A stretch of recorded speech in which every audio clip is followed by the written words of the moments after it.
उसमें एक तो नीचे गलने की समस्या बहुत रहती है, सीलन जिसको बोल देते हैं अपन भाई नीचे, वो चीज एक तो इन चीजों से खत्म हो जाती है। अब जड़ गलन जो समस्या रहती है वो खत्म हो जाती है, वो खत्म हो जाती है। जो एक वो जो पीलेपन की, पत्ते सूखने की, या कोई बोल देता है यार मेरा तो खेत में पौधा बन ही नहीं पा रहा है, वो चीजें। मेरे साथ में इस समय अभी सागर भाई है, तो सागर भाई से जानते हैं कि भाई इस समय गेहूं में अच्छे फुटान के लिए, अच्छे कल्लों के लिए राजस्थान क्षेत्र में कहूँ या कोटा संभाग में कहूँ, चंबल क्षेत्र में, यहाँ पर लोग क्या क्या डाल रहे हैं? क्योंकि यहाँ पे ज़्यादातर जो एरिया है, ये जहाँ पर मैं हूँ अभी, जो है चंबल का एरिया है, नहरी एरिया है, तो यहाँ पर लोग क्या क्या डाल रहे हैं? सागर भाई, इस समय अधिकतर लोग जो है गेहूं में फुटान के लिए क्या क्या यूज कर रहे हैं? क्या आप सजेस्ट कर रहे हैं कि इससे गेहूं का फुटान ज़्यादा बेहतर होगा? हमारी तरफ से पहला सजेशन तो होता है ये कैल्शियम के लिए, कैल्शियम के लिए। हाँ जी, कैल्शियम क्या क्या रहता है? नाइट्रोजन भी है और कैल्शियम भी है। तो कैल्शियम रहता है ग्रोथ के लिए, और जो जिसमें धान लगा हुआ है जमीन, उसके लिए बहुत बढ़िया चीज है। अच्छा, जमीन को एक तो पोली रहती है, और एक पौधे को ये बहुत ज्यादा ग्रोथ करती है। इसमें नाइट्रोजन भी है, तो आपको यूरिया की भी थोड़ी समस्या नहीं आती है। यूरिया की कमी होती है, उसको भी ये पूर्ति कर देता है। कैल्शियम की भी पूर्ति करता है, नाइट्रोजन की पूर्ति करता है। तो अब जमीन भी ठोस नहीं होती। हाँ, जमीन में भी नीचे जमीन को पोली रखता है अंदर से बढ़िया, तो जड़े बेहतर होती है। तो उसी हिसाब से कल्ले का फुटान होता है। हिसाब से। इसके अलावा और क्या यूज करते हैं? उसके अलावा एक ये माइको है, ये भी सेम काम करता है। अच्छा, हाँ जी, बिल्कुल सेम है। तो ये दोनों डालना जरूरी होता है या कोई एक इसमें से यूज नहीं, कर सकते? इसमें से कोई आप दोनों में से एक सजेशन कर सकते हो। अच्छा, हाँ, जो आपको बेटर लगे। हाँ, तो अब जरूरी नहीं दोनों को डालें? दोनों को डालें, एक डाल सकते हो, चाहे आप माइको ले लो या फिर आप कैलीजिरा ले लो। या ठीक है। हाँ जी। तो ये क्या मात्रा देनी होती है इसकी?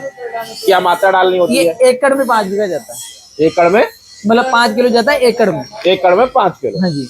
तो ये सीधे ऐसे ही फेंका जाता है या यूरिया वगैरह मिला? यूरिया में मिला के फेंका जाएगा, क्योंकि मान लीजिए ऑलरेडी यूरिया तो इसमें है आपका। हाँ, बाकी जो से गोई रहता है, मैं कोई 70 किलो, 50 किलो या 45 किलो या 25 किलो, अलग अलग रहता है उनका। अच्छा। तो उसमें जो उसके हिसाब से ये उसको कर देगा।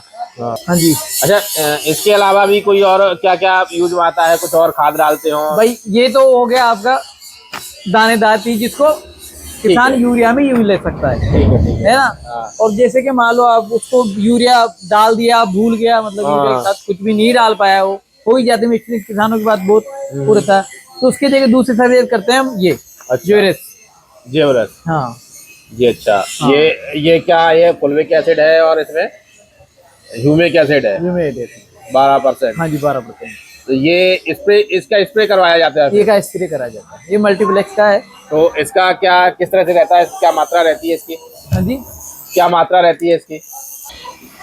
100 ml प्रति एकड़। 100 ml पर एकड़। मतलब दूसरी एक समस्या और आपकी नहरी क्षेत्र में, जहाँ नहरी क्षेत्र है, जहाँ नहर का पानी लगता है, या जो गाढ़ क्षेत्र है, जमीन धान के खेत हैं, या फिर जमीन ज्यादा मोटी है, वहाँ पे एक समस्या देखने को मिलती है कि जो पहला पानी लगा देते हैं, और पहला पानी लगाने के बाद चाहे आप यूरिया डालो पहले या बाद में डालो, गेहूं में पीलापन देखने को मिलता है। हाँ, तो आपके यहाँ पे भी ये समस्या देखने को मिलती है? बिल्कुल, बहुत ज्यादा है सर इधर तो पीलापन बहुत ज्यादा। एक पीलापन होता है, एक पत्तियों के अंदर धारियां बन जाती बीच बीच में। अच्छा। ये ऊपर से पत्ते मतलब लाल हो जाते हैं, सूख जाते हैं, उसके लिए तो हमारा तो सजेशन यही है भाई, पंजाब एग्रीकल्चर की तरफ से, कि हम तो गुन्नित एनपीके का स्प्रे करवाना, पहले स्प्रे करवाते हैं पानी के बाद वाला। हाँ, तो पहला स्प्रे होना वो इसको करना चाहिए 19 के। हाँ, गुन्नित एनपीके का। तो ये जैसे पानी देने के बाद में करीब कितने दिनों बाद ये स्प्रे करवा देते हो आप लोग? पानी देने के 15 दिन करीब बाद। 15 दिन बाद। अब थोड़ा जमीन में पैर रखने लग जाए तो उसके बाद में नमी होनी चाहिए, बस थोड़ी नमी होनी चाहिए, ये स्प्रे करवा दिया जाता है। गेहूं का फिर फुटान किस तरह का रहता है ये सारी चीज डलवाने के बाद में? गेहूं का फुटान किस तरह का रहता है ये सारी चीज डलवाने के बाद? फुटान बढ़िया रहेगा आपका, पहले से बेटर रहेगा। जो आपके मान लो धान वाली जमीन है, उसमें एक तो नीचे गलने की समस्या बहुत रहती है, सीलन जिसको बोल देते हैं अपन भाई नीचे, वो चीज एक तो इन चीजों से खत्म हो जाती है। अब जड़ गलन जो समस्या रहती है वो खत्म हो जाती है। एक वो जो पीलेपन की, पत्ते सूखने की, या कोई बोल देता है यार मेरा तो खेत में पौधा बन ही नहीं पा रहा है, वो चीजें कैल्शियम पूरा कर देता है। नाइट्रोजन का काम करेगा, यूरिया की जो कमी है कभी नहीं डल पाया तो वो ये पूरी कर देता है। ये पूरी कर देता है। अच्छा, एक चीज और, काफी लोग जो है जिंक का यूज भी करते हैं, तो आपके क्षेत्र में जिंक का यूज लोग कर रहे हैं? जिंक होता है, ऐसा नहीं है सब होता है, जिंक का यूज करे जाते हैं, पर कोई नहीं भी करता है, कोई कर भी लेता है। इधर क्षेत्र में है जो धान में डाल चुका है हाँ। वो गेहूं में नहीं डालता। जो धान में नहीं डाला है वो गेहूं में डालेगा। हाँ तो अगर धान में पहले लगा चुके हैं हाँ जी। तो फिर जिनका तो नहीं करते, वो ही चीजें डाल के कर लेते हैं। और कई तो ऐसा था धान में भी डालते हैं और गेहूं में भी डालते हैं। तो तो अभी डालेगी, जिंक डलती है। तो जिंक की क्या मात्रा रहती है? जिंक की 3 किलो मात्रा रहती है, 2 से 3 किलो बीघा की, बीघा की इधर की। बीघा की। हाँ जी। तो वो यूरिया के साथ में फेंकते हैं, अलग से डालते हैं? नहीं, वो यूरिया के साथ भी मिला देते हैं और अलग से भी। अलग से। हाँ जी। जिंक कौन सा ज्यादा बेटर रहता है? कोई कंपनी का कोई ऐसा हो भाई इस कंपनी का ज्यादा बेटर जिंक आता है? देखो अगर इससे बात करें पर पर्पज पे तो दयाल और मल्टीप्लेक्स उत्तम का इनका तो है ही। हाँ, तो यही ज्यादा चलता है इधर। यही ज्यादा हाँ चलता जी, है। दयाल हो गया, मल्टीप्लेक्स हो गया और एक आपका उत्तम का हो गया। उत्तम। 33% क्या इन तीनों में कुछ रेट में अंतर रहता है या सेम रेट के आसपास मिल हाँ, जाता है? थोड़ा बहुत, ज्यादा नहीं। ज्यादा अंतर नहीं हाँ जी, रहता? थोड़ा बहुत है। करीब 10-20 रुपए का या ज्यादा कुछ?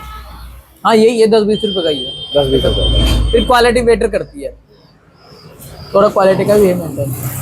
तो ये जो है पंजाब एग्रीकल्चर से आप लोग देख रहे थे सागर भाई को, उन्होंने बताया कि अभी आप गेहूं में अच्छे फुटान के लिए जो है ये कैलरिच यूज कर सकते हैं। इसके अलावा ये माइसोल यूज कर सकते हैं, और अगर लिक्विड में चाहें आप तो ये जीवरस है, इसका भी यूज कर सकते हैं। और जिन लोगों को जो है समस्या रहती है गेहूं में पीलेपन की, तो वो ये NPK 19-19 का इस पे भी कर सकते हैं।